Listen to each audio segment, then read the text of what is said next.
성도 여러분, 안녕하십니까? 함께 하나님의 말씀을 보도록 하겠습니다.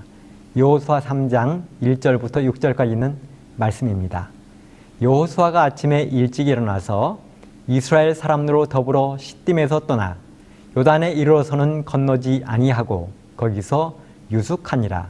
3일 후에 유사들이 진중으로 두루 다니며 백성에게 명하여 가로되 너희는 레위 사람 제사장들이 너희 하나님 여호와의 언약궤 매는 것을 보거든 너희 곳을 떠나 그 뒤를 쫓으라.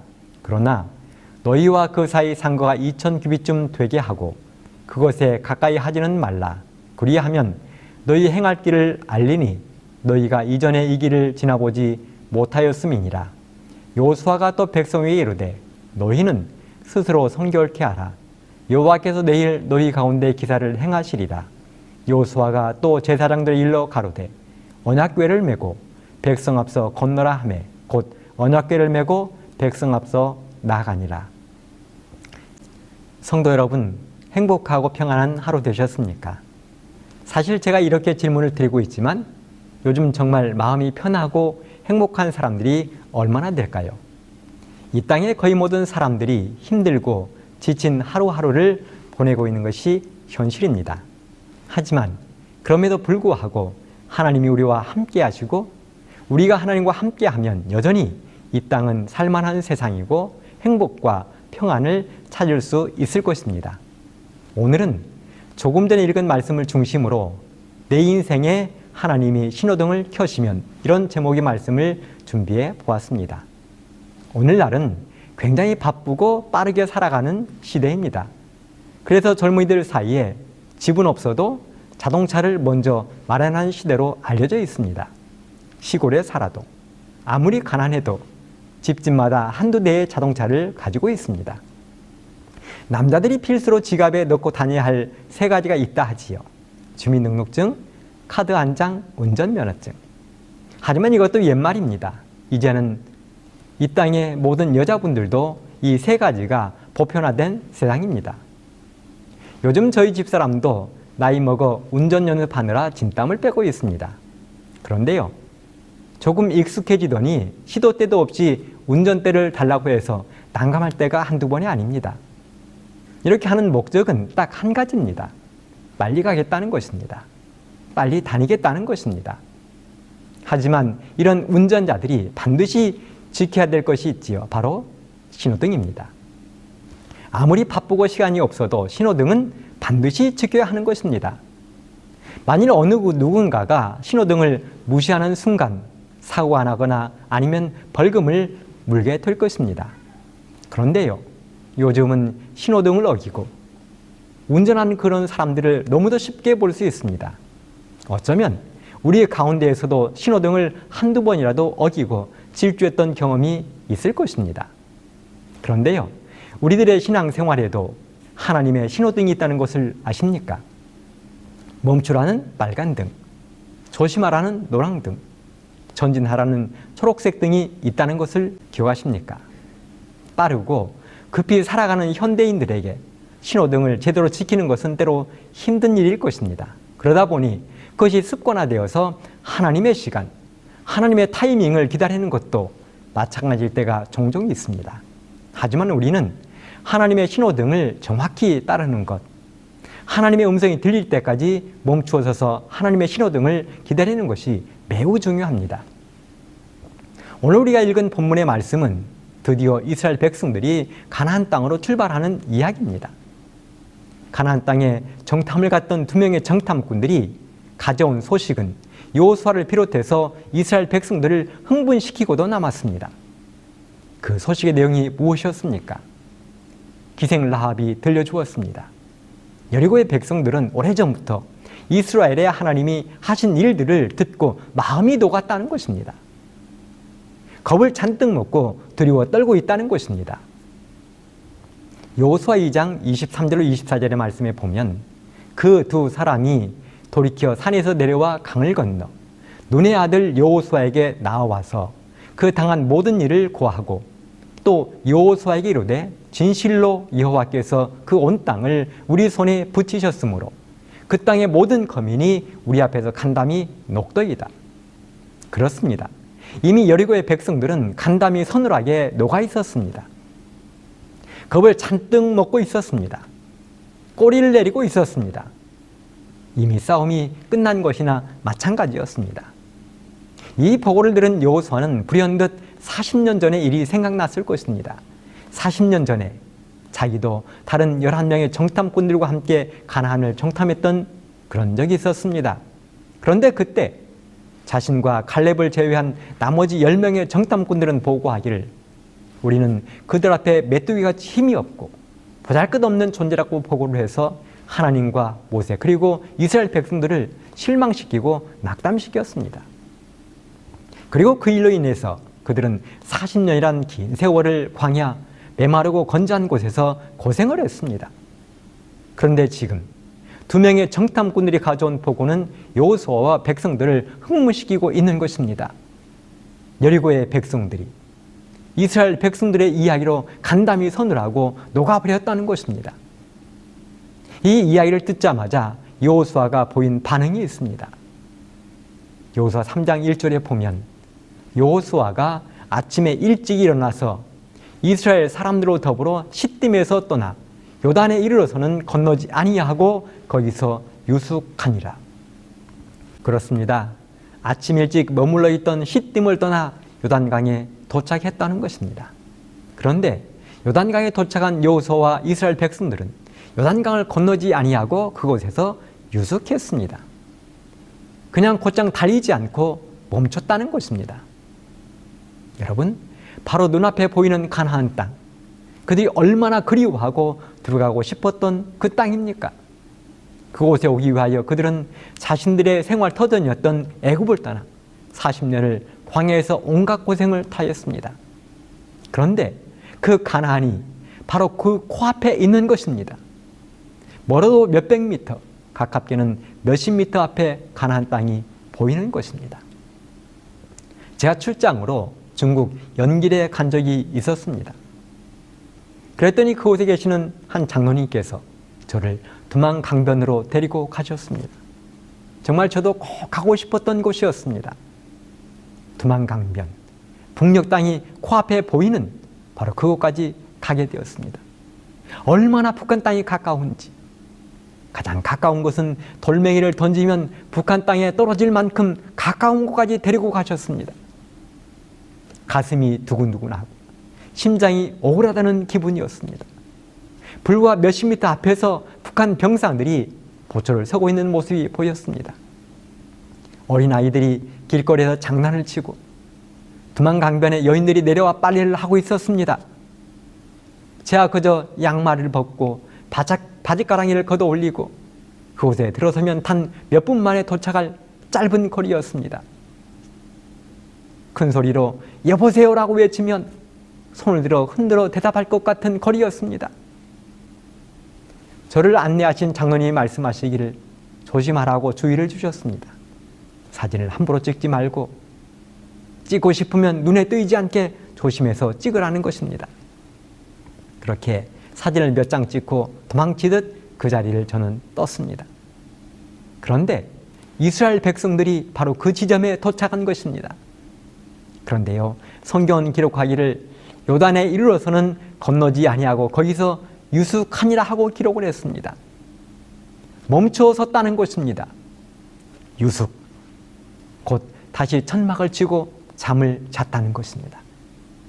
그냥 건너버리면 될 것을 또 멈춰 섰다는 것입니다. 얼마나 짜증이 났을까요? 목적지가 코앞인데 그냥 건너도 아무 문제가 없을 것 같은데 또다시 멈춘 것입니다. 여러분도 그런 경험이 있을 것입니다. 자동차가 달리는데 자꾸 신호등이 걸리면 얼마나 짜증이 나십니까? 그래서 거리가 좀 멀고 돌아가더라도 가급적이면 신호등이 없는 도로를 찾아다니는 것이 우리들의 모습 아닙니까? 그런데 우리 하나님은 결정적인 순간 이렇게 멈춰 세운 일이 한두 번이 아니었습니다. 멈춘 신호등은 바로 기드온과 300명의 군사들에게도 있었습니다. 미디안의 적군들이 쳐들어왔을 때 하나님은 기드온에게 백성들을 데리고 싸우러 나가라고 말씀하셨습니다. 그런데요, 기드온이 군사를 모집해보니 모인 사람들이 32,000명이었습니다. 그 숫자를 보고 기드온과 사람들은 생각했을 것입니다. 이 숫자로 어떻게 싸워? 미디안의 군사들은 정예병 13만 5천인데 우리는 3만 5천, 그것도 오합지졸. 그래서 싸우러 나갈 마음도 별로 없는데 하나님께서 또 이상한 명령을 내리셨습니다. 아직 나가지 말라는 것입니다. 그리고 말씀하기를 싸울 마음이 없는 사람은 돌려보내라는 것입니다. 그래서 2만 2천 명이 돌아가고 싸울 마음이 없는 2만 2천 명이 돌아가고 이제 남은 숫자는 1만 명이었습니다. 하지만 하나님은 이번에도 멈추라고 말씀하셨습니다. 그리고 물가로 데려가서 시험을 통과한 300명만 빼고 나머지는 집으로 돌려보내라고 말씀하셨습니다. 개포모로 엎드려서 물먹은 사람들은 집으로 돌려보내라는 것입니다. 이렇게 해서 13만 5천 명의 미디안 군사들과 300명만 남은 기드온의 군사들이 전쟁을 한 것입니다. 하지만 결과는 어떻게 되었습니까? 미디안의 왕인 세바와 살문나를 비롯한 전군이 멸망했습니다. 300명의 군사가 하나님의 능력으로 미디안의 13만 5천 명을 완전히 멸망시킨 것입니다.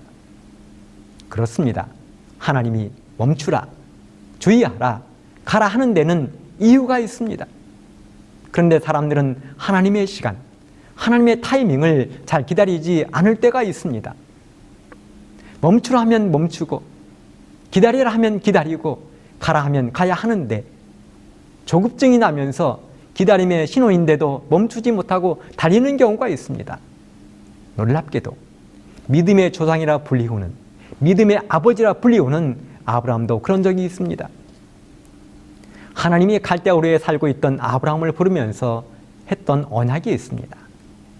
사람과 사람이 하는 것은 약속이며 국가와 국가가 맺는 것은 조약이고 하나님과 사람은 약속을 하면 언약이라고 이야기했습니다. 그리고 하나님은 우리의 언약을 맺으시되 피의 언약을 맺으셨습니다. 그리고 절대적으로 그 언약을 파기하시거나 어기지 않으십니다. 사람과 사람, 국가와 국가 간의 약속이나 조약은 어기기도 하고 파탄되기도 하지만 하나님과 사람 사이에 맺은 언약은 우리 사람들이 파기하지 않는 한 불변합니다.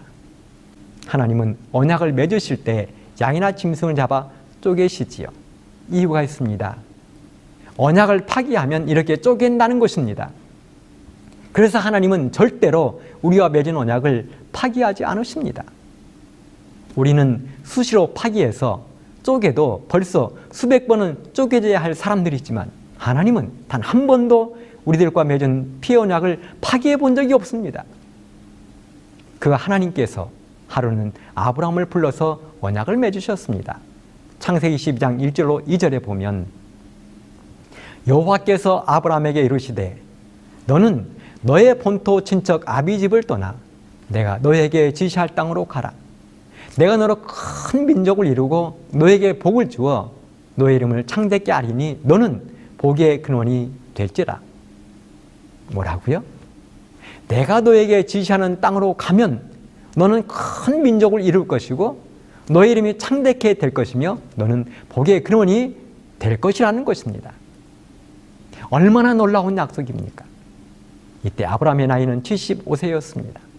그런데 그때까지 이 두 부부 사이에 자식이 없는 것입니다. 아무리 노력을 해도 안 되는 것입니다. 그런데 하나님이 그런 아브라함에게 너는 큰 민족을 이룰 것이라고 약속하셨습니다. 그러면 아브라함은 기다려야 됐습니다. 하지만 아브라함은 기다리지 못했습니다. 해가 넘어갈수록 불안했습니다. 그래서 10년도 안 되어 하나님께 떼를 쓰기 시작하지. 창세기 15장에 보면 하루는 아브라함이 이상을 보았습니다. 바로 그 이상 가운데 하나님이 아브라함을 찾아오셨어요. 그때 아브라함이 이야기했습니다. 하나님이 저에게 아들을 안 주시니 나의 상속자로 나의 종을 삼을 것입니다. 당시 아브라함은 다메섹에서 데려온 종이 한 명 있었는데요. 엘리에셀이라는 종이었습니다. 그는 아브라함의 신임을 얻을 만큼 착하고 매우 훌륭한 종이었습니다. 훗날 아들 이삭의 아내 리브가를 데리러 갔던 종이 바로 엘ie셀입니다. 바로 그 종을 자신의 후계자로 삼겠다는 것입니다. 바로 그때 하나님이 하신 말씀이 있습니다. 창세기 15장 4절 5절에 보면 여호와의 말씀이 그에게 임하여 가라사대 그 사람은 너의 후사가 아니라 너의 몸에서 날 자가 내 후사가 되리라 하시고 그를 이끌고 밖으로 나가 가라사대 하늘을 우러러 무뼈를 셀 수 있나 보라. 또 그에게 이르시되 너의 자손이 이와 같으리라.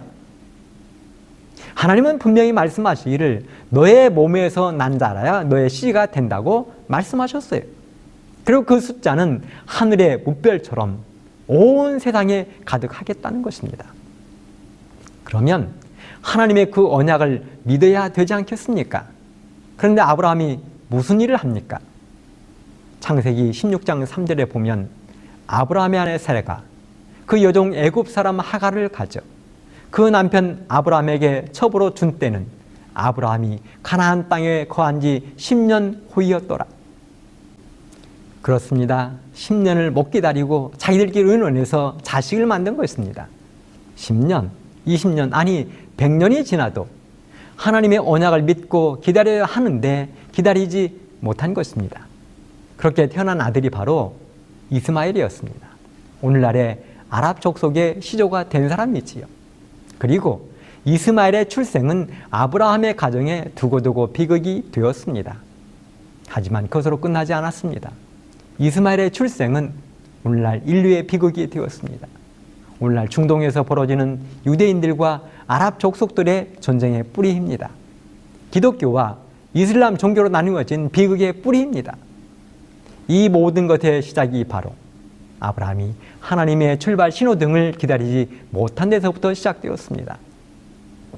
바로 그 하나님이 오늘은 여호수아에게 멈추라 하셨습니다. 빨간 신호등을 켜셨습니다. 그러자 여호수아는 즉각 하나님의 신호에 순종하고 요단강 앞에서 멈추어 섰습니다. 하나님의 영적인 지도자들은 이런 일을 잘해야 합니다. 아니, 우리 모든 성도들도 이런 일들을 잘해야 합니다.